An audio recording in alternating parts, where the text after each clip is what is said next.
नमस्कार दोस्तों, मेरा नाम है दीपक कश्यप। स्वागत है आपका क्राइम कहानी के एक नए एपिसोड में। प्रियंका कानपुर जिले के गांव निवासी राजकुमार विश्वकर्मा की सबसे छोटी बेटी थी। सन 2015 में उसकी शादी अशोक विश्वकर्मा से हो गई। अशोक कानपुर शहर के इंदिरा बस्ती में किराए के मकान में रहता था और लॉडर्स चलाता था। खूबसूरत पत्नी पाकर अशोक अपने को खुशकिस्मत समझ रहा था, जबकि प्रियंका दुबले पतले सामने अशोक को पाकर मन ही मन अपनी बदकिस्मती पर रो रही थी। पत्नी खूबसूरत हो तो पति उसके हुस्न का गुलाम बन जाता है। अशोक भी प्रियंका का सौदाई बन गया। प्रियंका ने अशोक की कमजोरी का फायदा उठाकर उसे अपनी उंगलियों पर नचाना शुरू कर दिया। सुबह 8 बजे घर से निकलता और फिर रात 8 बजे ही घर लौटता था। वह पूरी पगार प्रियंका के हाथ पर रख देता था। अशोक मूल रूप से सरसौल का रहने वाला था। उसके 2 भाई सर्वेश व कमलेश थे। माता पिता की मृत्यु के बाद तीनों भाइयों में घर खेत का बंटवारा हो गया था। कमलेश खेती करता था जबकि सर्वेश प्राइवेट नौकरी कर रहा था। अशोक की अपनी भाई कमलेश से नहीं बनती थी, इसलिए अशोक ने अपने हिस्से की जमीन बटाई पर दे रखी थी। घर में प्रियंका को रोकने टोकने वाला कोई नहीं था। पहली बात तो यह थी कि पति कम कमाता था, ऊपर से वह स्मार्ट भी नहीं था, अतः वह अपनी पत्नी के दबाव में रहता था। प्रियंका को सिर्फ इस बात की खुशी थी कि पति उसकी जी हुजूरी करता है। अपनी दूसरी हर्षतें पूरी न हो पाने की वजह से वह मन ही मन खिन्न रहती थी। अशोक विश्वकर्मा का एक दोस्त था राकेश, हष्टपुष्ट, हंसमुख, स्मार्ट और बिजली मैकेनिक था। किदवई नगर में वह रामा इलेक्ट्रिकल्स की दुकान पर काम करता था। जिस दिन अशोक काम पर नहीं जाता था उस दिन वह दुकान पर पहुंचता था। दोनों खाते पीते और खूब बतियाते। खाने पीने का इंतजाम राकेश ही करता था। एक सुबह अशोक ड्यूटी पर जाने को निकला तो राकेश को कहा गया कि उसके घर की बिजली बार बार चली जाती है, जाकर फॉल्ट देखाए। दोपहर को समय निकालकर राकेश अशोक के घर पहुंचा तो उस समय भी बिजली नहीं आ रही। गर्मी के दिन थी और उमस भी खूब हो रही थी। पसीने से बेहाल प्रियंका अपनी साड़ी के आंचल को ही पंखा बनाकर हवा कर रही थी। राकेश को आया देखकर प्रियंका ने आंचल संभाला और चहकती हुई बोली, वाह देवर जी, शादी के दिन देखिए, उसके बाद कभी घर नहीं आए, अब आ गए हो तो अब आ तो गया हूँ भाभी। राकेश मुस्कुराए, तो बिजली ठीक करने आए हो? तुम्हारे पास हम जैसे गरीबों से मिलने का वक्त कहाँ है? ऐसी बात नहीं है भाभी, काम में इतना व्यस्त रहता हूँ कि समय नहीं मिलता, फिर भैया से कभी कभी मुलाकात हो ही जाती है। राकेश ने अपने औजारों का थैला टेबल पर रखा और बिजली की लाइन पर नजर डाली। भाभी एक स्टूल तो दो। प्रियंका फटाफट स्टूल ले आई। स्टूल रखने को झुकी तो आंचल गिर गया। प्रियंका ने आंचल संभाला, फिर हंसती हुई बोली, मैं तो तंग आ गई हूँ इस बिजली से, कभी कभी रात को 2-2 घंटे अंधेरे में रहना पड़ता है। राकेश ने टकटकी लगाकर प्रियंका की आंखों में देखा। शादी वाले दिन तो आपकी ठीक से देखा नहीं था, खूबसूरत तब भी, आप तो बहुत हुस्न में गजब का निखार आ गया है। आप तो खुद ही रोशनी का खजाना है, आपके आगे बिजली की क्या हैसियत है। राकेश ने प्रशंसा का पुल बनाकर प्रियंका के दिल में घुसपैठ करनी चाहिए। हटो तो, बहुत मजाक करते हो तुम। प्रियंका हाय से लजाई, फटाफट लाइन जोड़ो, देखो मैं पसीने से भीगी जा रही हूँ। राकेश ने लाइन जोड़कर स्विच ऑन किया तो पंखा चल पड़ा और कमरा रोशनी से भर गया। प्रियंका ने प्रशंसा भरी निगाहों से उसे देखा और बोली, मैं तुम्हारे लिए शरबत बनाती हूँ।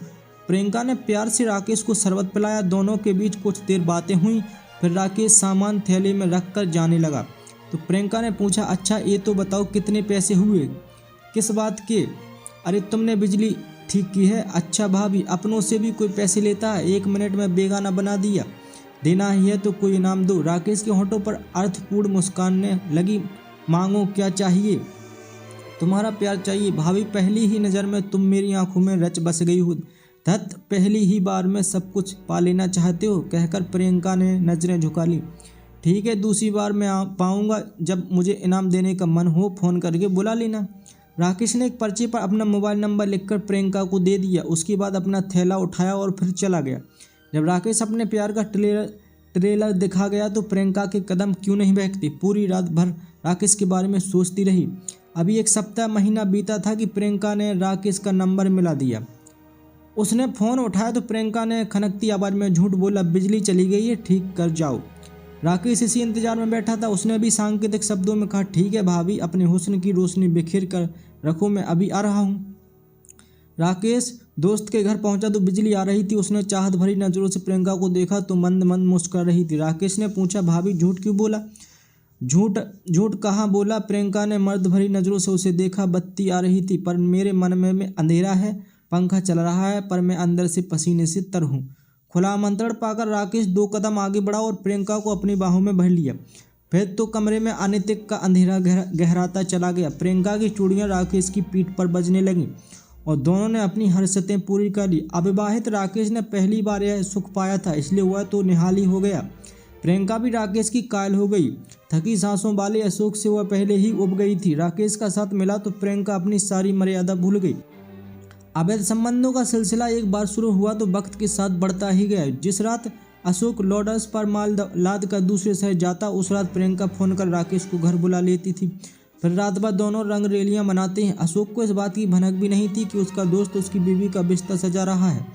राकेश का बार बार अशोक के घर आना पड़ोस के लोगों को खलने लगा। उनके बीच कानाफूसी होने लगी कि राकेश और अशोक की बीवी प्रियंका के बीच नाजायज रिश्ता है।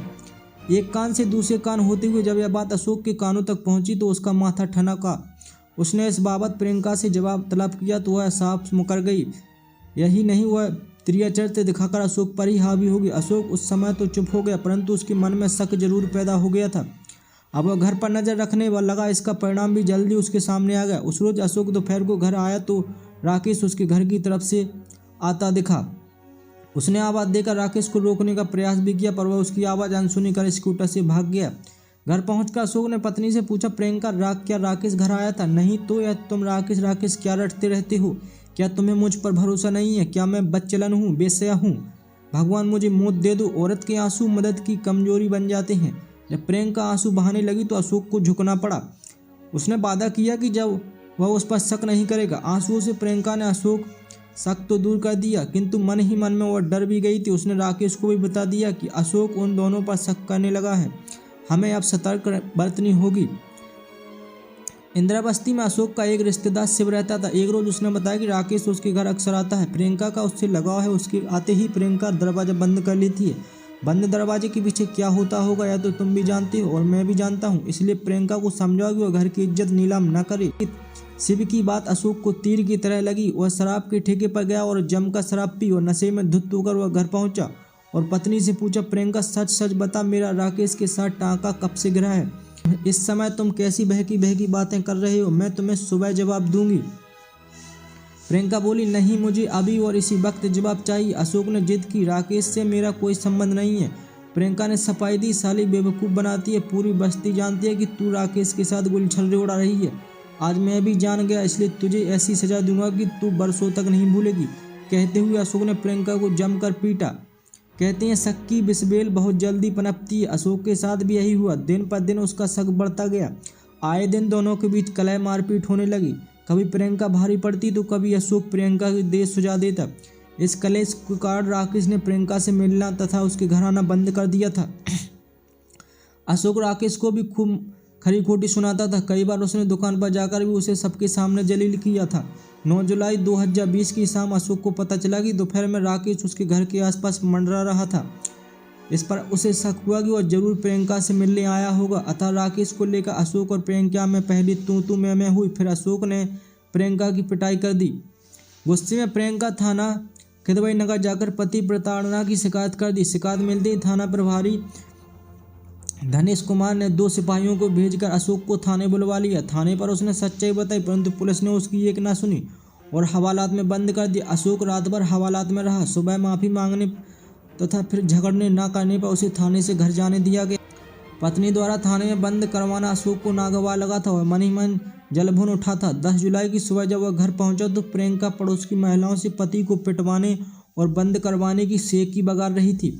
पति को सामने देकर उसे सांप सूंघ गया। वह घर के अंदर चली गई। दोपहर के लगभग 12 बजे दोनों में फिर राकेश को लेकर बहस होने लगी। इसी बीच प्रियंका ने दोबारा लॉकअप बंद कराने की धमकी दी तो अशोक का गुस्सा 7वें आसमान पर पहुंच गया। उसने कमरे में रखी लोहे की रॉड उठाई और प्रियंका पर प्रहार करने लगा।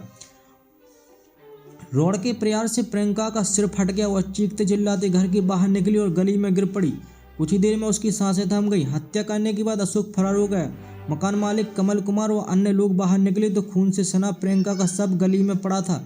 इसके बाद तो इंदिरा बस्ती में सनसनी फैल गई, सैकड़ों लोगों की भीड़ उमड़ गई। इसी बीच मकान मालिक कमल कुमार ने थाना प्रभारी धनेश कुमार को इसकी सूचना दी। थाना प्रभारी ने अपने आला अधिकारियों को इस घटना से अवगत करा दिया। कुछ ही देर में एसपी साउथ दीपक घूकर तथा एसएसपी प्रीतिंदर सिंह घटनास्थल पर आ गए। उन्होंने सबका निरीक्षण किया, फिर मकान मालिक कमल कुमार तथा अन्य लोगों से पूछताछ की। उसके बाद सब पोस्टमार्टम के लिए हेलट अस्पताल भिजवा दिया, क्योंकि पूछताछ से साफ हो गई थी कि अशोक ने ही अपनी पत्नी प्रियंका की हत्या की है।